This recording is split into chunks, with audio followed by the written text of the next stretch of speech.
Step into a world where the rap game's heavy hitters aren't just dropping beats, they stirring up beefs like nobody's business, man. Suge Knight, the man behind Death Row Records, had more enemies than you could count. From feuds with artists to run-ins with the law, his life was like a never-ending roller coaster ride of drama and controversy. You ever wondered who could stand toe-to-toe with one of the most infamous figures in the music industry? Let's dig in. Early life and rise to power. Marion Suge Knight Jr. wasn't always the big shot music mogul we know him as. Nah, this dude started out just like any other kid, growing up in the rough streets of Compton, California. Now, Compton wasn't exactly a walk in the park back then. It was a rough and tough place with gangs, shootings, and all sorts of craziness going on. But young Suge, man, he had something going for him. Football. Yeah, dude was a star in the field, tackling folks left and right like it was nobody's business. He went to Linwood Middle School, where he made a name for himself as an American football champ. I mean, just imagine scraping the paint off your helmet because you tackled so hard. That was Suge.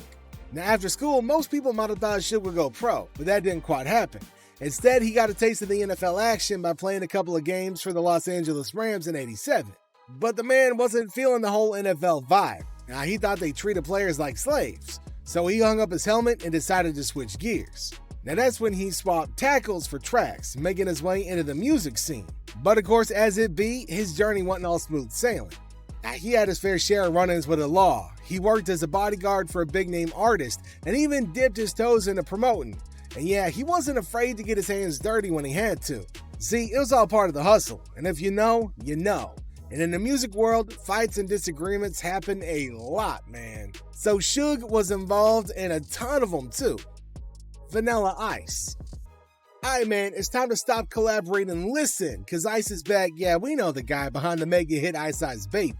Now see, Ice here found himself tangled up in a sticky situation with none other than Suge Knight over some serious moolah. See, Suge wasn't exactly thrilled about the way royalties was being divided up, and man did he make it known. Now things escalated pretty fast, and before you knew it, there were whispers and rumors swirling around about some not-so-friendly exchanges between the two.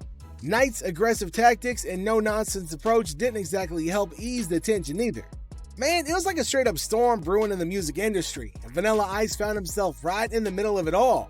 Now the drama and uncertainty surrounding their feud had people wondering how it was all going to play out in the end. But was it as bad as the drama with Dr. Dre and Eazy-e? Dr. Dre and Eazy-e.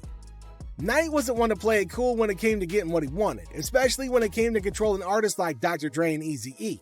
The man kinda had this knack for using manipulation and coercion tactics to tighten his grip on him. I mean, just picture Knight pulling strings behind the scenes, making moves to secure his power in the music industry. It was probably like watching a chess game unfold, with Knight making strategic moves to assert his dominance. But hey man, Dre and Eazy-e weren't exactly pushovers neither.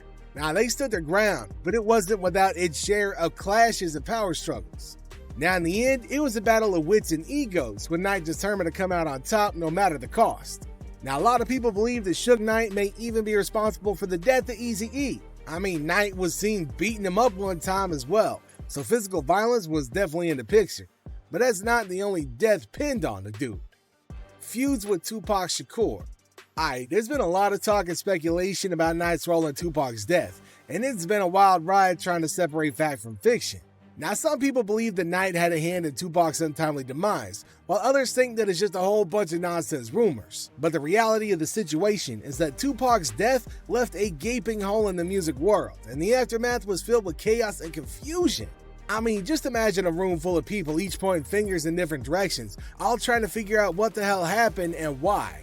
And smack dab right in the middle of this whirlwind stood Knight, caught up in a maelstrom of scrutiny and suspicion from all sides. Man, it was like being in the eye of the storm where everything around you was swirling and you're just trying to keep your balance. This period was a dark chapter for both Tupac and Knight. It's like they were characters in a suspenseful thriller, except this was real life. And to this day, the truth about that fateful night remains shrouded in mystery, like a riddle waiting to be solved. But hold up a second, man, because we got more. Before Tupac's tragic end, there were already tensions brewing between him and Knight. Now, it wasn't just about the music, it was also about money and control too.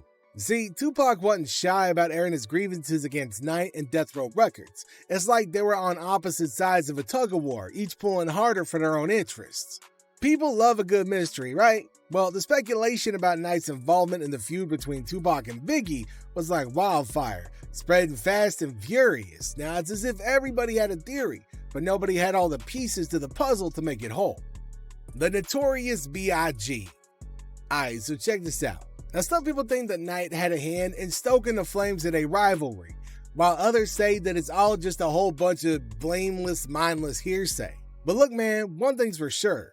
Tensions were high between Tupac and with Biggie, and Knight's name kept on popping up in the mix like a freaking jack-in-the-box. So, according to the grapevine, there's this retired FBI agent dude named Phil Carson, and he spilled some major beans claiming that Suge Knight, the head honcho of Death Row Records, was behind the hit that took out Biggie Smalls.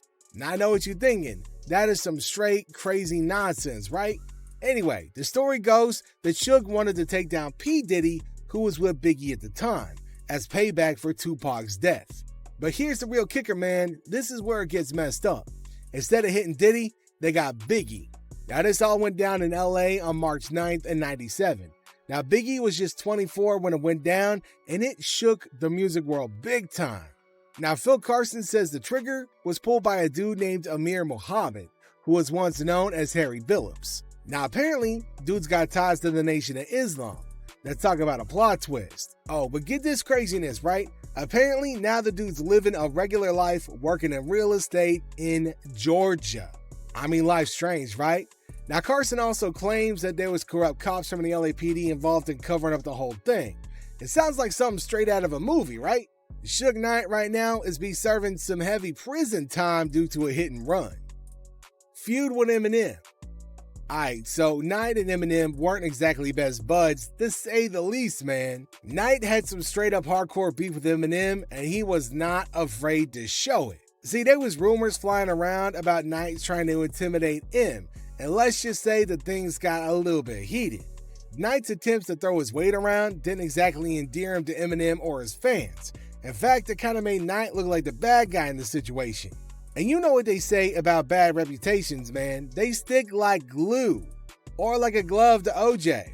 Now, Knight's feud with Eminem didn't do him any favors when it came to his already shaky reputation, and it definitely didn't help his legal troubles either, man. It was honestly like adding a bunch of fuel to the fire, making Knight's already shaky life even more complicated. I mean, this dude had more enemies than you could shake a stick at, right?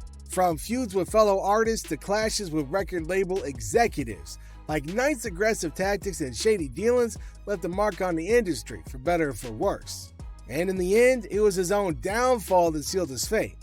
So here's the hoping that them dudes learned a thing or two from his experiences, and maybe, just maybe, they'll find some peace and redemption in the end. And that's gonna bring us to a wrap for today. So let me know what you think about all this nonsense in the comments section down below. And don't be afraid to like the video and subscribe to the channel. Thanks for tuning in, everybody. I'll catch you next time.